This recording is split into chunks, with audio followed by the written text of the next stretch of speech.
Welcome back to our channel. నేను మీ వేదానండి. నేనైతే ఈరోజు మెంతికూర పప్పు చేస్తున్నాను. మన ఛానల్లో గోంగూర పప్పు పెట్టాను, టమాటా పప్పు పెట్టాను, బీరకాయ పప్పు పెట్టాను. అయితే మెంతికూర పప్పు నేను పెట్టలేదండి. అయితే నేను ఎలా చేసుకుంటానో నా స్టైల్లో చూసేసేయండి. నేనైతే ఇక్కడ 1/4 కేజీ కందిపప్పుకి 2 పెద్ద సైజు ఆనియను, 2 చిన్న కట్టలు అయితే మెంతాకు 2 చిన్న కట్టలు వేయండి, లేకపోతే పెద్దవి అయితే 1.5 కట్ట వేసేయండి. 20 పచ్చిమిర్చి, 3 పెద్ద టమాటా, నిమ్మకాయ సైజ్ అంత చింతపండు, 1 లీటర్ వాటర్ వేసుకొని తగినంత పసుపు, కొద్దిగా 1 టేబుల్ స్పూన్ జీలకర్ర వేసేసుకొని ఇలా చూడండి నేను చూపిస్తున్న విధంగా వేసేసుకున్న తర్వాత 5 విజిల్స్ పెట్టేసుకొని హై ఫ్లేమ్ మీద పెట్టండి.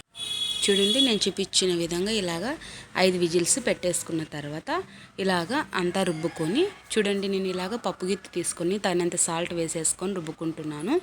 పోపుకి అయితే యాజ్ యూజువల్గా మనం ఎలా వేసేసుకుంటామో, 1 గరిట ఆయిల్ వేసి జీలకర్ర, అలాగే ఎండుమిర్చి, వెల్లుల్లి ఇవి బాగా వేగిన తర్వాత కొద్దిగా పచ్చికరివేపాకు వేసేయండి గుప్పెడు.